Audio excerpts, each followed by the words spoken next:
यह अद्भुत सच्ची कहानी है हजरत दाऊद अलैहिस्सलाम की, एक महान योद्धा जिन्होंने उस विशालकाय को हराया जिसने बनी इज़राइल को गुलाम बनाया था।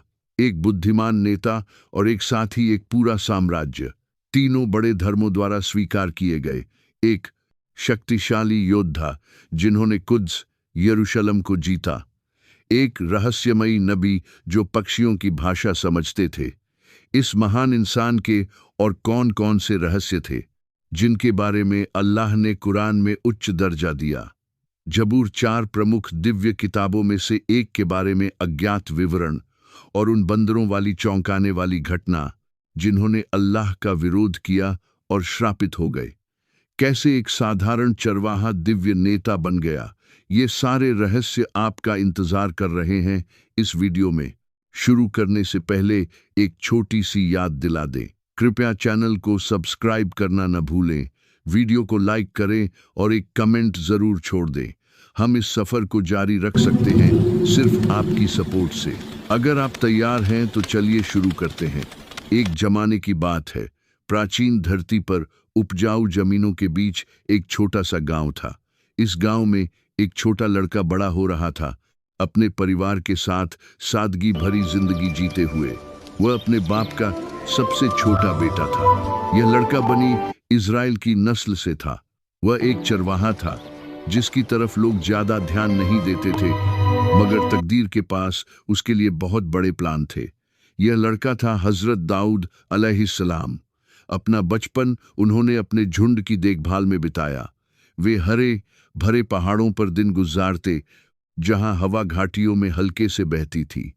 उनके पास सिर्फ चरवाहे की लाठी और एक छोटा सा गुलेल था, मगर ये साधारण औजार उनके लिए मामूली नहीं थे।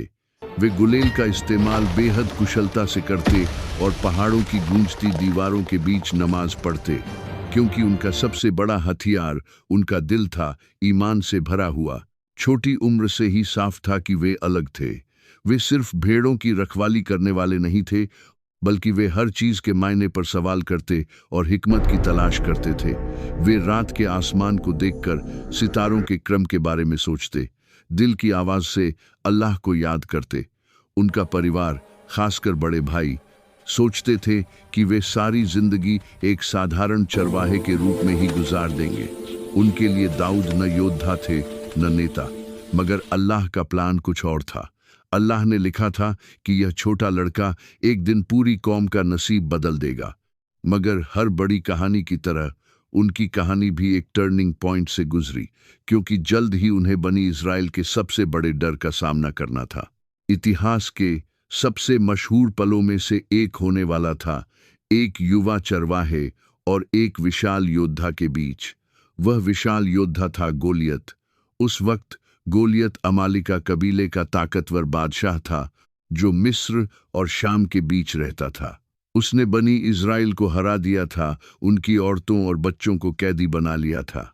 साथ ही उसने पवित्र ताबूत आर्क ऑफ द कोवेनेंट को भी छीन लिया था, जो हजरत मूसा अलैहिस्सलाम के जमाने से सुरक्षित रखा जा रहा था। इस ताबूत में पवित्र अवशेष थे। गोलियत ने उन्हें अपमानित करने के लिए ताबूत को गंदगी में फेंक दिया। कुरान में इस संदूक को ताबूत कहा गया है। यहूदियों और ईसाइयों में इसे आर्क ऑफ द कोवेनेंट कहते हैं। बनी इज़राइल बहुत दुखी थे क्योंकि उन्होंने ताबूत खो दिया था। वे बेचैन और उदास थे। उनका एक ही चाहना था उसे वापस पाना। उस वक्त उनके बीच एक नबी थे। रिवायतों के मुताबिक उनका नाम शमूएल था। लोगों ने उनसे गुजारिश की कि उन्हें एक बादशाह दें जो उनकी अगुवाई करे। शमूएल ने दुआ की और अल्लाह ने वही किया कि तालूत नाम के एक शख्स को उनका बादशाह चुना जाए। उसी वक्त तालूत की फौज में 18 साल का एक युवा था। यह युवा चरवाहा दाऊद थे। दाऊद अपने बाप और 13 भाइयों के साथ तालूत की फौज में शामिल हुए। वे भेड़ चराते थे। वे बहुत बहादुर थे और गुलेल चलाने में माहिर। एक दिन उन्होंने अपने बाप से कहा, सारे पहाड़ और पत्थर मेरे साथ तस्बीह पढ़ रहे हैं। उनके बाप ने जवाब दिया, ऐ दाऊद, तेरे लिए खुशखबरी है। दाऊद की आवाज बहुत ऊंची और खूबसूरत थी। उन्हें तालूत के सामने पेश किया गया। तालूत को वे पसंद आए और उन्हें अपना करीबी साथी बना लिया। बाद में दाऊद तालूत की फौज में शामिल हो गए क्योंकि वे अमालिका कबीले से लड़ने की तैयारी कर रहे थे। फौज बढ़ते बढ़ते रास्ते में 3 पत्थर दाऊद से बोले, हमें उठा लो और गोलियत को इन्हीं से मारो। उन्होंने उन्हें उठा लिया और बाद में देखा कि वे चमत्कारिक रूप से एक ही पत्थर बन गए थे। दूसरी तरफ तालूत ने वादा किया था, जो भी विशाल गोलियत को मार डालेगा मैं उसे अपनी बेटी दे दूंगा। आखिरकार तालूत की फौज, जिसमें अब सिर्फ 313 सच्चे मोमिन बचे थे, दुश्मन के सामने आ गई। कुरान कहता है, जब तालूत और उसके सिपाही गोलियत और उसकी फौज के आमने सामने हुए तो उन्होंने कहा, या रब्बना, हमें सब्र अता फरमा, हमारे कदम जमाए रख और काफिरों के मुकाबले में हमारी मदद फरमा। बनी इज़राइल में सबसे डरावना नाम गोलियत का था। वह बेहद क्रूर और बेहद ताकतवर योद्धा था। विशालकाय, उसका कवच सूरज में चमक रहा था और उसकी विशाल तलवार हवा को चीरती नजर आती थी। वह सिर्फ योद्धा नहीं बल्कि भय का मूर्त रूप था। वह मैदान के बीच में खड़ा होकर चिल्लाया, बनी इज़राइल में से कोई एक मेरे सामने आकर लड़े। बनी इज़राइल के किसी सिपाही में हिम्मत नहीं थी कि इस निडर विशाल योद्धा का सामना करे। कोई आगे नहीं बढ़ा। तब दाऊद आगे बढ़े। सब हैरान रह गए। गोलियत ने अपनी ताकत पर भरोसा करते हुए दाऊद को तिरस्कार से देखा। ऐ कमजोर, क्या तुझे मेरे सामने भेजा गया है? उसने पूछा। बता, तू क्यों आया है? दाऊद ने जवाब दिया, मैं तुझे मारने आया हूं। गोलियत हंस पड़ा। एक चरवाहा एक योद्धा से लड़ने आया है। मगर दाऊद शांत रहे। वे जानते थे कि अल्लाह उनकी मदद करेगा। उन्होंने कवच भी नहीं पहना था। उनका हथियार साफ था, एक छोटी सी गुलेल और अल्लाह पर अटूट भरोसा। दाऊद ने गुलेल उठाई और अपने पैरों से विशाल योद्धा की तरफ बढ़े।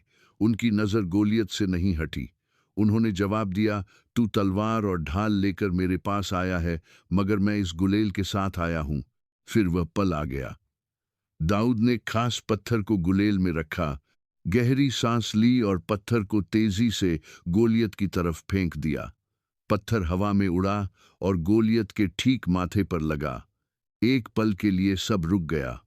फिर विशाल योद्धा का संतुलन बिगड़ा और वह घोड़े से गिर पड़ा। खामोशी चीखों से टूट गई, विजय की चीखों से। बनी इज़राइल ने एक युवा चरवाहे को विशाल योद्धा को हराते देखा।